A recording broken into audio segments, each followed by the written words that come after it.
Muito bem, então, pessoal, dando continuidade ao nosso encontro, às nossas aulas, vamos aqui continuar o nosso trabalho, nossas ações, certo? Um vídeo já foi efetivamente configurado e encaminhado a vocês. Agora vamos ter o encaminhamento de outro vídeo. Totalizando as aulas, nós vamos ter aí para lá de 80 a 90 minutos, certo? De aulas que coincidentemente irão corresponder às aulas da semana passada e vão corresponder às aulas desta semana, tá? Desta semana. Eu, assim, resolvi proceder, por conta, inclusive, daquilo que eu falei no vídeo anterior, em razão da minha saúde, certo? Eu vou, digamos, preservar-me um pouquinho, mas o vídeo vai estar à disposição de vocês. E assim, mesmo somente o vídeo estando à disposição de vocês, mas a minha pessoa está à disposição. Atualmente, poucos alunos procuram a minha pessoa para sanear dúvidas, para sanear questões. Depois, fica, de certa forma, um pouco difícil dizer que não está tendo aula, que o professor não está dando assistência. Porque eu estou à disposição. Eu estou à disposição. Certo? Poucos me procuram. E eu sei que muitos têm dúvidas. Então, vamos fazer aquele bate e volta, que não é outra coisa senão conteúdo lecionado e o professor à disposição dos senhores para sanear as dúvidas que têm que ser saneadas, certo? Então, fica esse informe para vocês assim se aterem à situação, às obrigações que são nossas, certo? Não é só do professor, não é só de vocês, é nossa, tá? Muito bem. Bom, conforme eu disse no último vídeo, né, nós paramos ali a nossa análise no artigo 540 do Código de Processo Civil, e nesse artigo, como eu disse a vocês, volto a repetir a análise dele para que assim nós visualizemos, né, o que de certa forma aqui está apresentado, né, aqui está assim configurado, beleza? E nesse sentido temos o seguinte: requerer-se-á a consignação no lugar do pagamento, cessando para o devedor a data do depósito, certo? Os juros e o risco, salvo se a demanda for julgada improcedente. Então, o que vai acontecer? Ele vai ingressar com a ação de consignação em pagamento no tempo devido, conforme dispõe o parágrafo 3º do artigo 539, ele ingressa com essa ação e claro que ele vai querer a consignação em pagamento, que não é outra coisa senão o fato de o pagamento estar consignado, estar direcionado, canalizado, voltado ao depósito que foi efetivado, que foi realizado. Esse vai ser o pedido, certo? E aí vai depender, consequentemente, da análise judicial cabível para verificar se a procedência ou não procedência, né, desse pedido. E quando se fala da procedência ou não procedência desse pedido, eu não estou falando de outra coisa senão a sentença judicial advinda da ação de consignação em pagamento. Beleza? Isso é bom de se ater para assim configurarmos o que cada coisa aqui diz, o que cada coisa aqui se configura e se apresenta, fundamentalmente falando. Muito bem. Então, fica consignado nesses termos, certo? A data do depósito. O que significa a data do depósito? A data aqui, o A em si está craseado. O que significa dizer essa crase? Muito mais do que uma estilística, né, da nossa língua portuguesa, se a craseado quer dizer o seguinte, que esse depósito que pode vir a ser procedido positivamente em favor do devedor, vai ser contabilizado desde a sua data, desde o momento em que foi de fato depositado. Correto? Então, a partir dali, começa de fato a contabilizar uma procedência ou possível improcedência, se for desse depósito, certo? E aí, consequentemente, uma vez ingressada a ação, e é isso que o artigo 540 nos diz também, uma vez ingressada a ação, respeitando o prazo legal, ou seja, uma ação tempestiva dentro do prazo estipulado de um mês, certo? Conforme o parágrafo 3º do artigo 539 assim nos direciona. Não obstante o fato de se constatar a data do depósito, então está efetivamente chancelado o fato de essa figura do devedor estar livre de possíveis riscos advindos desse depósito realizado, riscos e juros, certo? Agora, se for julgado improcedente esse depósito, por quaisquer que sejam os motivos assim advindos, aí riscos quanto à demora e juros por conta da mora de pagar essa dívida, eles começarão a correr. Na verdade, o que nós vamos ter, inclusive, não só o correr dos riscos, mas além do correr dos riscos, eu vou ter também um ato de atualização desse valor por dia de descumprimento. Então, pode ser que essa dívida ela venha a ser aumentada, né, ao longo desse tempo. Já aconteceu algumas vezes. Alguém talvez diga, professor, mas o que poderia não chancelar esse depósito, não é? Porque fala-se do fato de ser aceito ou não ser aceito, mas no caso de especificamente não ser aceito, não é? Por que seria improcedente essa ação? Não é? Por que seria incoerente, digamos assim, que se explicasse, né, por parte do devedor que pudesse resultar numa nulificação desse depósito a ponto da pessoa mais adiante, inclusive, ter que pagar multas, né, juros, sofrer riscos por conta de não ter realizado efetivamente o pagamento, né? Bom, o que pode, né, talvez ocasionar essa questão, certo?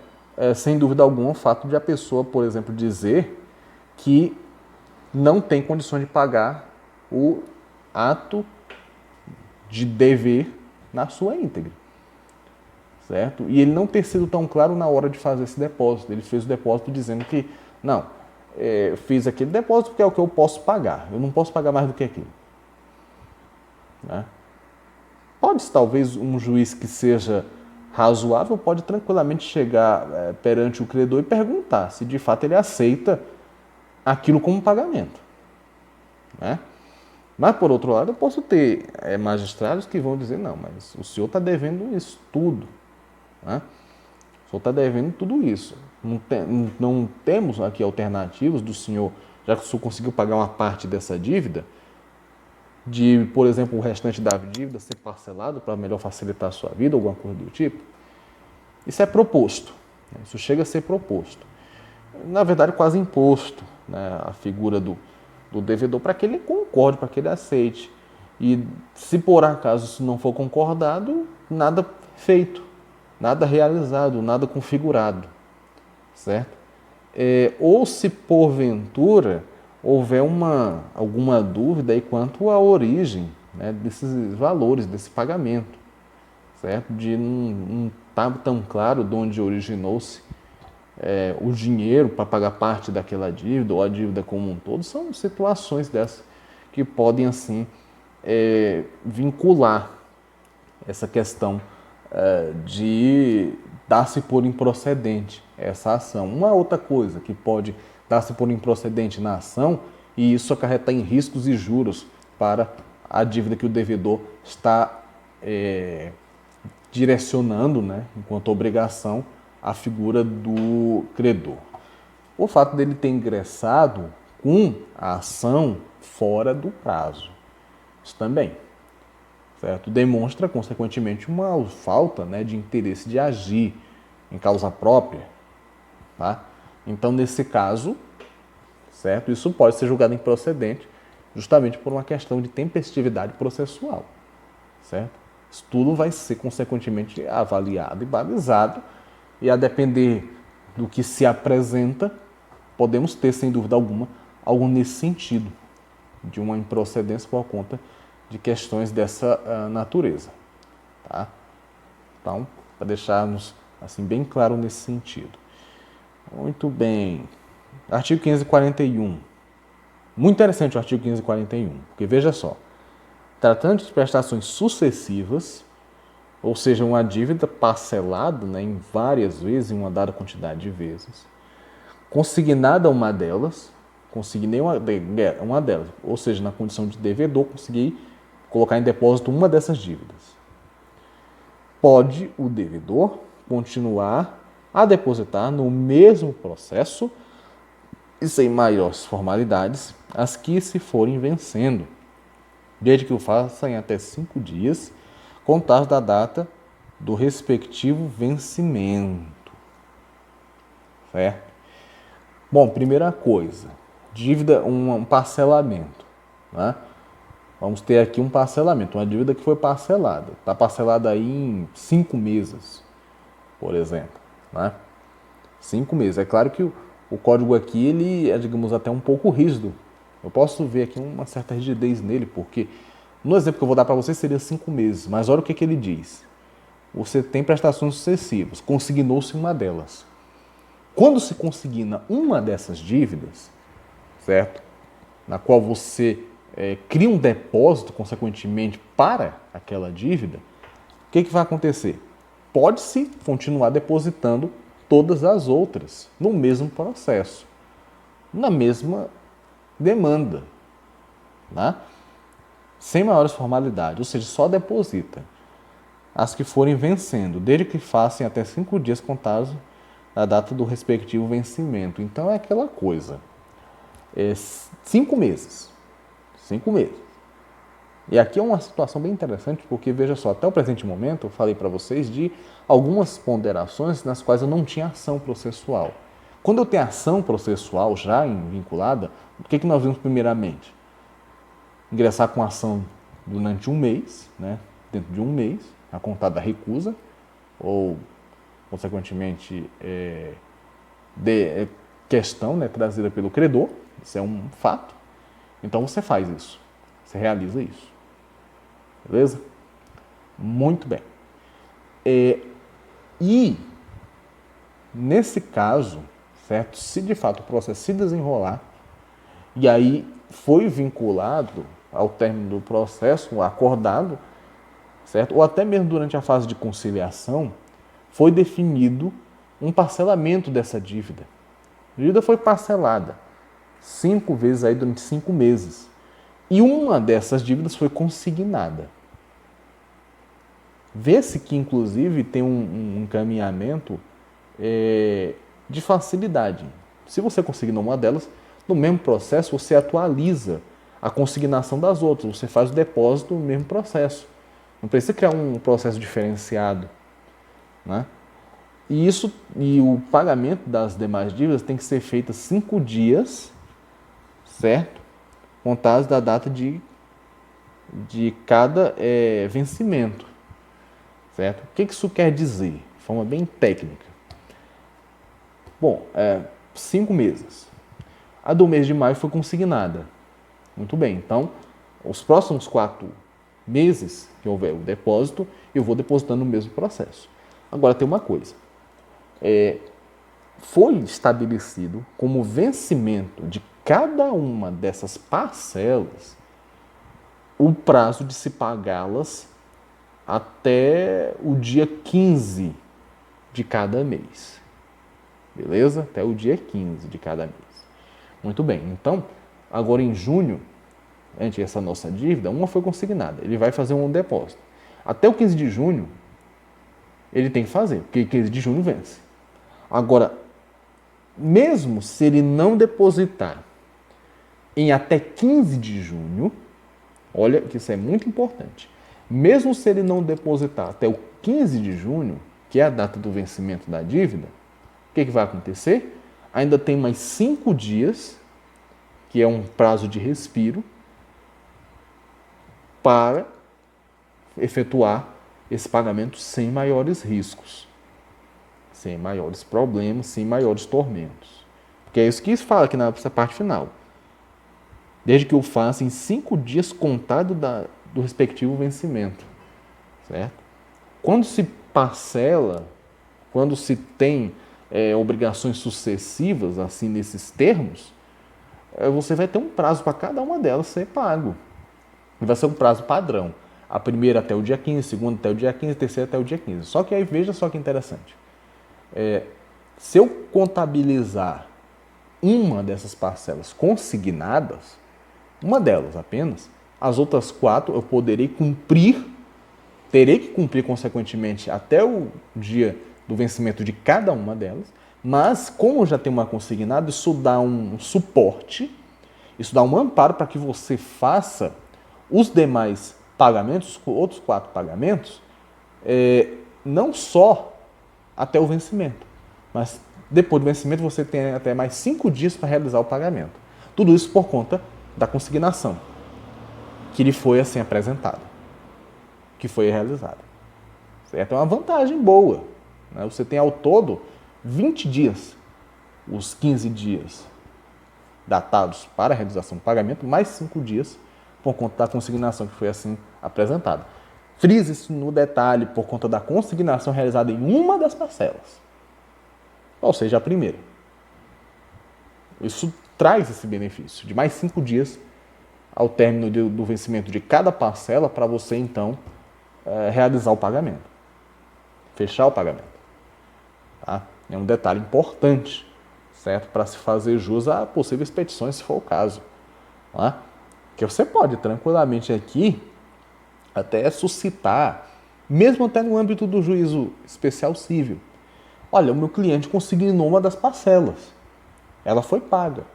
Agora, eu gostaria de suscitar que fosse feito um adendo, uma retificação no acordo firmado, porque além do vencimento até o dia 15, ele tem mais 5 dias para realizar o pagamento de cada uma das dívidas, porque esses 5 dias são contabilizados do vencimento da dívida, do vencimento de cada dívida. Tá? Isso é uma coisa interessante e merece o devido respaldo, certo? Muito bem. Deixa eu ver o meu tempo aqui, certo. Vamos aqui, então, ao artigo 542, certo? 542, que vai começar a descortinar os elementos que deverão constar na petição inicial. Tá? É isso que haveremos de estudar nesse primeiro momento. Seguinte, o depósito da quantia ou da coisa devida a ser efetivado no prazo de 5 dias, contados do deferimento, certo? Depósito da quantia ou da coisa devida a ser efetivado no prazo de 5 dias, contados do deferimento, certo? Que quantia, que deferimento é esse? Aqui vejamos, estamos numa fase já de processo, né? Fase inicial do processo. Então, eu vou ter o depósito da quantia ou da coisa, efetivado dentro de 5 dias contados do deferimento, certo? Que deferimento é esse? O deferimento, pessoal, ele não é outra coisa senão aceitação ou recusa do depósito ou da coisa colocada em depósito que sirva de pagamento. Tá? É isso. Deferimento é isso, é aceitação, concordada. Se o credor concordou ou não concordou, se ele aceitou ou não aceitou. É isso que se estabelece aqui. Beleza? E esses 5 dias, né, eles são contados desse deferimento. É um outro prazo. Aí você pode pensar, mas como é que vai funcionar isso? Né? Bom, você faz o depósito, faz a quantia, deposita em si, tá? E depois, o que vai acontecer? Você efetiva o depósito, certo? E depois de efetivado o depósito, você então vai emitir, vai buscar, consequentemente, um comprovante desse depósito. Então, nesse caso aqui, quando ele fala o depósito da quantia da coisa devida ser efetivado, né, no prazo de 5 dias do deferimento, ele está falando o quê? Um comprovante do depósito que você realizou, certo? E de preferência que esse comprovante, né, tenha sido emitido em 5 dias da aceitação do depósito. Tá? Então é aquela coisa, eu fiz o depósito, notifiquei a parte para se manifestar dentro de 10 dias, ele se manifestou, certo? A partir dessa manifestação, 5 dias para ter acesso a um comprovante desse depósito. Você tem 5 dias a partir da aceitação do valor, né, creditado para a emissão, então, desse documento. Espero ter ficado bem claro. Novamente explicando em outros planos para vocês, faz o depósito, faz os 10 dias para aceitação, digamos que foi recusado, né? Foi recusado. Então, tem-se até 5 dias para retirar dali um comprovante de que houve recusa ou aceitação. Isso você vai unir à petição inicial, certo? Para fins de melhor fundamentá-la. É um comprovante de que o depósito foi encaminhado e que a outra parte está ciente do dinheiro que está à disposição dele. Se é o total da dívida ou se não é, aí é uma coisa para se tratar ao longo do juízo. Mas o fato é que ele vai ter ciência desse fato e, ao mesmo tempo, que a par do devedor nós teremos esse comprovante de depósito, certo? Para melhor encaminhamento dessas questões durante o trâmite processual. Tá? Bom, aí depois nós vamos ter o inciso 2, que vai exigir na petição inicial uma citação do credor, uma citação do então réu, para se manifestar no sentido de levantar o depósito, ou seja, ter o depósito, se ele não fez durante o período regular, durante aqueles prazos que foram estabelecidos, agora é o momento de assim suscitar em juízo, certo? Caso ele não queira, caso ele não faça jus, então vamos lá, vai ser dado-lhe o direito de oferecer a contestação. Já que estamos diante do processo, passo da petição inicial, contestação, não é? Então, vai ser dado esse direito a ele. Ou concorda com o que ali está apresentado, ou, discordando, contesta. Tá? É assim que nós temos no 1542. Bom, só um instantinho, sem querer, acabei saindo aqui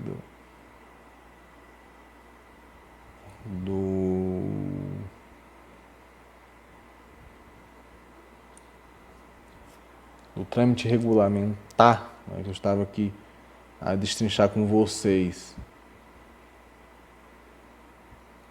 Só um minutinho, pessoal, já já nós vamos entrando. Então, conforme foi explicado aos colegas, então vamos ter isso. Certo? Vai ter um comprovante do depósito, que realizou esse depósito e houve uma aceitação dele em 5 dias. Tá? E logo em seguida, nós vamos ter a citação, né, do credor, do réu, para manifestar no sentido de querer o dinheiro, está à sua disposição, ou, recusando, contestar. Tá? Parágrafo único, artigo 542. Não realizado o depósito no prazo do inciso 1, certo? Se por acaso o depósito não for realizado, o processo será extinto sem resolução de mérito. Certo? Se não foi realizado nenhum depósito, se não foi realizado absolutamente nada, não tem o que se discutir, por isso, extinção sem resolução de mérito, sem adentrar no mérito em si da causa. Tá? Então é isso que nós haveremos de ter nesse tempo e espaço. Bom, então, adiante. O que nós vamos ter? Artigo 543 do Código de Processo Civil. Se o objeto da prestação for coisa indeterminada e a escolha couber ao credor, coisa indeterminada, você está diante, consequentemente, de uma obrigação com a natureza alternativa, não é? Porque a escolha do objeto dessa prestação é uma escolha que cabe ao credor fazer, ao credor realizar. Qual dos objetos que está na posse do devedor servirá, consequentemente, de pagamento. Tá? Muito bem. Então, esse é o primeiro ponto a ser levado em conta. A escolha couber, no caso, ao credor. Ao credor cabe. Poderia caber ao devedor? Poderia. se ante a obrigação estabelecida fosse assim veiculado, né? Cabe ao devedor, melhor dizendo, dizer, escolher, estabelecer qual vai ser o objeto de pagamento daquela dívida, mas não é o caso. E assim nós temos que será o credor então citado para exercer o direito dentro de 5 dias, certo? Se outro prazo não constar de lei ou do contrato, ou para aceitar que o devedor a faça, tá? Então, aqui duas coisas. Primeiro, ele vai dar-se um prazo, né, processual para assim ele escolher aquilo que servirá de pagamento. 5 dias. 5 dias, mais um prazo processual aqui a ser respeitado. Agora, por outro lado, uma coisa, e aí é o segundo ponto. Veja que a lei possibilita a liberdade contratual de se estipular um prazo, certo? De a obrigação ali estabelecida estipular um prazo para esse pagamento, certo? Então pode ser 6 dias, pode ser 10 dias. Se o contrato assim veiculado for estabelecido nesses termos, e aqui frisa uma coisa, nós estamos diante de um elemento de ordem processual, né? Você tem um contrato que antecipa essa ação. E, consequentemente, você vai ter aquela situação na qual o devedor tentou fazer um pagamento, numa obrigação desse sentido, mas não houve a concordância ou simplesmente a manifestação de concordância por parte do credor. Então, ele ingressou com a ação. E sendo que o contrato lá atrás já veiculava a necessidade de o credor escolher o que lhe serviria de pagamento, agora, então, em juízo, vai ser dada ao senhor a possibilidade de, em 5 dias, realizar a escolha desse valor. Aliás, desse valor, desse objeto que vai servir de pagamento. Tá? Então, é isso que é bom de se falar. Aí alguém talvez diga, professor, mas isso vai ser em que fase, necessariamente falando, dessa ação? Isso daqui vai ser, basicamente, pessoal, bem no começo. Tá? Bem no começo. Porque aqui, é curioso notar, antes mesmo de uma possível contestação, né, nós vamos ter uma conciliação, uma tentativa de conciliar esses fatos. E isso vai ser suscitado justamente na conciliação. Esse prazo aí de 5 dias de fazer a escolha vai ser assim estabelecido, nesses termos. Tá?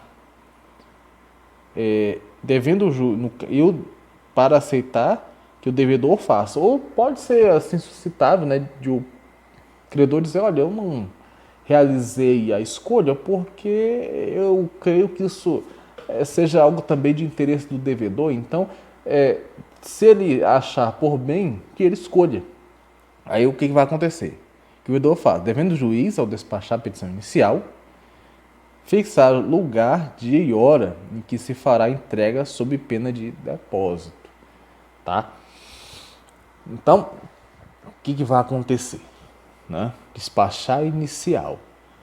O juiz ele vai verificar a inicial, data-se uma audiência de conciliação, ali verifica se cabe ao credor escolher o objeto ou ao devedor. Se for conferida essa primazia ao devedor, né, o juiz vai conciliar dia e hora e lugar para a entrega do objeto. Beleza? Se não for respeitado, vai ter que haver um depósito. Vai ter que ser colocado em depósito. Tá? E isso vai tanto no ápice do credor escolher quanto do devedor escolher.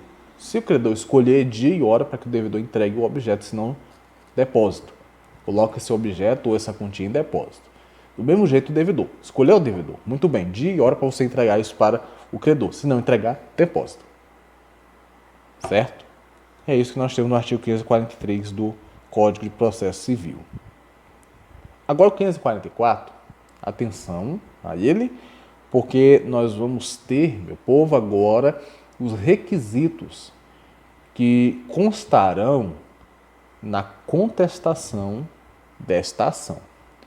Não vai diferenciar muito do que habitualmente nós já conhecemos, vai apenas aqui elencar alguns trejeitos, alguns aspectos que deverão constar, deverão estar acoplados ali à contestação. E é isso que nós vamos ver agora. Bom, então vamos agora à leitura do artigo 544. Na contestação, o réu poderá alegar. O que vai ser alegável? Por conta do réu. Não recusa ou mora em receber a quantia ou coisa devida. Aí vai ter que fundamentar. O porquê que não houve essa recusa? Tem que explicar, ponto a ponto, por que a recusa não aconteceu, que ele enviou no tempo devido, mostrar e provar isso, porque frisa-se num detalhe de suma importância. Estamos diante do processo civil, estamos diante de uma área processual em que vai imperar aquilo que nós bem sabemos e conhecemos como confissão ficta, certo? Ou, consequentemente, aquilo que, se porventura não for provado o contrário, o que foi alegado vai ser tomado como verdade. Né? Então, ele pode alegar isso sem sombra de dúvidas e tem que ficar arreado, óbvio, né, com mecanismo e com meios de prova que atestem o contrário. Né? Foi justa a recusa. O que seria uma recusa justa? Não era o total do pagamento, foi acertado o pagamento na íntegra, não é isso que foi acordado. O objeto que foi colocado em depósito não cobre o total da dívida.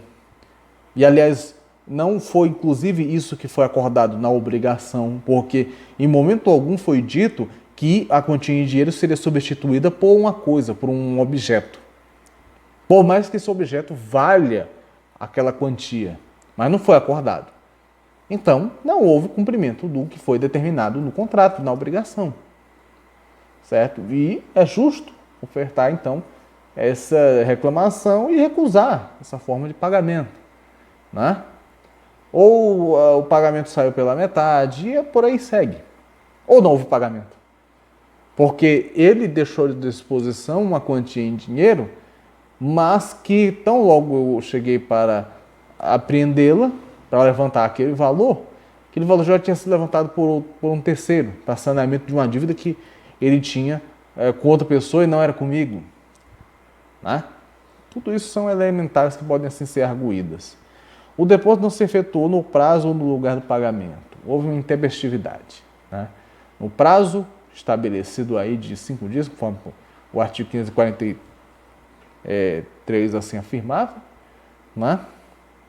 E o lugar desse pagamento não foram respeitados também. Isso aí pode ser um motivo. O depósito não é integral, conforme já disse em alguns casos para vocês, em alguns exemplos para vocês, pode ser razão suficiente para se efetivar essa reclamação. Tá bom? Bom, parágrafo único do artigo 544, no caso do inciso 4º, que seja justamente o não depósito integral, né, da dívida, a alegação somente será admissível se o réu indicar o montante devido. Nada mais justo, né? Você tem que apresentar elementos e mecanismos de prova que digam, por A mais B, qual é a real dívida. E o que aquele depósito que não é integral ele representa nessa dívida. Pode ser que seja um depósito de 50%, já é um bom depósito, diga-se de passagem, metade da dívida saneada. Mas pode ser um depósito de 20%, 30% do valor da dívida. Pode ser até um depósito de 70% do valor da dívida, que já é uma coisa muito bacana. Mas ante a isso foi acertado o total que foi vinculado, não foi uma parte do total. Então isso, sem dúvida alguma, tem todo um sentido, né? Uma razão de assim se estabelecer. Muito bem. Então tem que haver essa comprovação, né? Artigo 544, parágrafo único. O artigo 545, alegada insuficiência do depósito, certo? É lícito ao autor completá-lo. Ou seja, o devedor tem que completá-lo. Em 10 dias, salvo se corresponder à prestação cujo inadimplemento acarrete a rescisão do contrato. O que nós vamos ter aqui? Ele tem que completar dentro de 10 dias, é um prazo estabelecido. Se ele fez o depósito, certo? De parte do pagamento, a outra parte ele tem que completar em 10 dias. Agora, qual é a ressalva? Né? Se esse depósito corresponder à prestação cujo inadimplemento acarrete a rescisão do contrato. Certo? Uma situação no qual o inadimplemento vai acarretar uma rescisão contratual? Exatamente, porque no caso da rescisão contratual, é como se você voltasse ao status quo anterior da inexistência do contrato, né? Então, pugnar pela rescisão contratual é, consequentemente, pugnar para que não haja, consequentemente, nenhum depósito, né, no valor daquele montante assim estabelecido, a ser veiculado. Tá? Então, nesse sentido, se houver o fato no qual esse inadimplemento vai acarretar numa rescisão do contrato, então não há que realizar esse depósito nesse montante devido. Já houve inadimplemento, agora vai ter a rescisão contratual. De todo caso, claro, né, vai caber a esse devedor pagar algum emolumento. Mas o fato é que se algum inadimplemento acarretar numa rescisão, né, do contrato, esse contrato vai ser rescindido e não vai haver mais a possibilidade de efetuar, então, os depósitos que forem assim devidos, certo? Forem assim estabelecidos. Parágrafo segundo, a sentença, né, que concluir pela insuficiência do depósito determinará sempre que possível o montante devido e valerá como título executivo. Determinar o montante devido, fazer o cálculo devido e ali fixar qual o valor de fato dessa dívida, certo? E a título executivo porque isso daqui, ressalvado, por exemplo, a ida desse processo até um tribunal de justiça, mas o fato é que se esse processo voltar e houver uma determinação para que se execute o feito, então caberá ao juízo, do seu setor específico ali de execução, dar o devido andamento a isso. Agora, nesse caso, já vamos ter outro tratamento. O tratamento de si da execução já é bem diferenciado, né? Então é isso que vai acontecer. Vai ter título, no caso, valerá um título executivo por isso, porque ele vai sustar a possibilidade de execução dessa dívida, saneamento dessa dívida. Facultado ao credor promover o cumprimento dos mesmos autos, após liquidação, se necessário. Promover, no caso, cumprimento. Qual seria a promoção do cumprimento da parte do credor? É justamente chegar a pugnar pelo levantamento desse depósito. Ele ir atrás desse depósito. É isso que ele tem de fazer, certo? Aqui é que haverá, sem dúvida alguma, de pugnar-se, certo? Facultado ao credor promover o cumprimento dos autos ou após liquidação, se necessário. Liquidação é a afirmação, né? Determinação do quanto que ainda falta ser pago, ser gerenciado para fins de saneamento da dívida, tá? Muito bem. Lembrando, certo? Quaisquer dúvidas, por gentileza, encaminhem lá, me avisem, eu estarei à disposição para saneá-las. Artigo 546. Julgado procedente o pedido, né? Pedido de consignação, no caso, em pagamento. Sentença judicial, assim, encaminhada.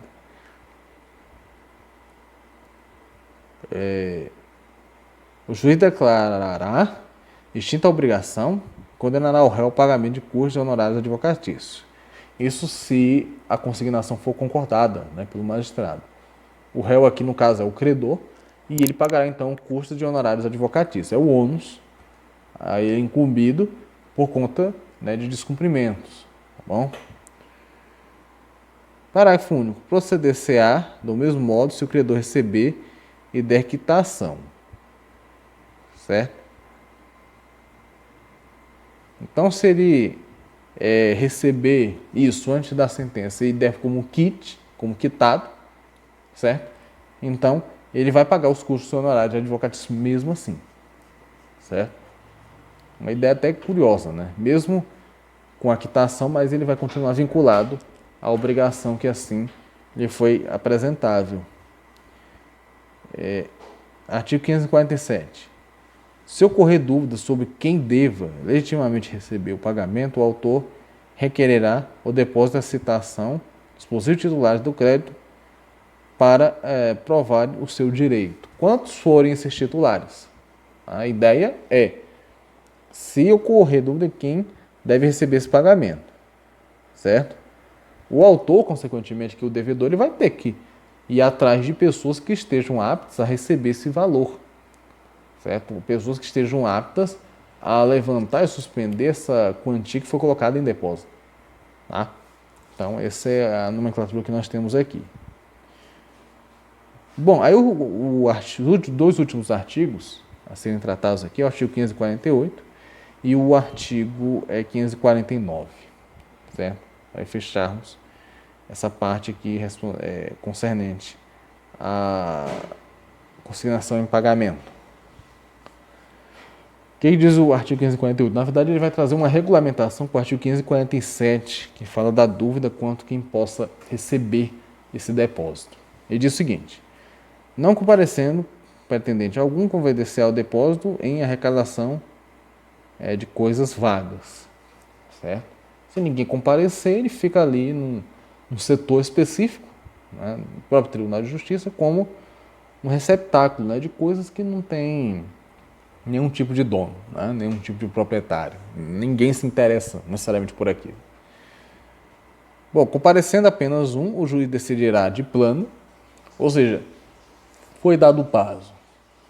Eram 10, comparecendo só um, de plano, o depósito é seu. Certo? É isso que se assevera. Comparecendo mais de um, o juiz declarará efetuar depósito e extinta a obrigação. Tá? Então, esse é o primeiro ponto. Foi dado o depósito, a obrigação foi extinta. Essa é a primeira parte. Se comparecer mais de uma pessoa exigindo esse depósito. Bom, então, esse é o primeiro ponto que eu disse a vocês. Com relação à dívida, dá-se por quitada, dá-se por saneada, por resolvida, na melhor das hipóteses, certo? Mas aí veja só que interessante, o o inciso 3 do artigo 549, ele diz: continuando o processo a correr unicamente entre os presuntivos credores, observado o procedimento comum. Em resumo, eu nulifico e estabeleço a resolução de mérito de um processo, que é quanto a aceitação ou não aceitação do depósito realizado, foi aceito. Só que eu tenho mais de dois ou tenho mais de um credor pugnando por esse dinheiro, pugnando por esse depósito. E agora o que vai acontecer? Agora vai ter uma outra ação que vai correr, vai ser outro processo que vai correr. Só com a principal finalidade de estabelecer quem vai ser o merecedor do depósito avançado ali pelo credor, certo? Então esse é o primeiro, essas são as nuances, certo? Se comparecer um, o juiz determina de plano; se comparecer mais de um, a primeira coisa que que o magistrado vai fazer é definir a extinção daquela dívida de plano em relação ao devedor, e com relação aos credores que ali se encontram, vamos aqui ir para o procedimento comum no processo civil, para dessa forma, então, ao término desse processo, delimitar quem de fato tem a razão, quem de fato está correto, quem de fato merece ter esse depósito em mãos. Beleza? Por fim, artigo 549. Aplica-se o procedimento estabelecido nesse capítulo, no que couber, ao resgate do aforamento. Tá? Isso aqui é uma coisa que eu vou deixar para discutirmos na nossa próxima aula, antes de adentrarmos no capítulo 2, que vai começar a partir do artigo 550 e vai até o artigo 553, que vai falar da ação de extinguir contas. Tá?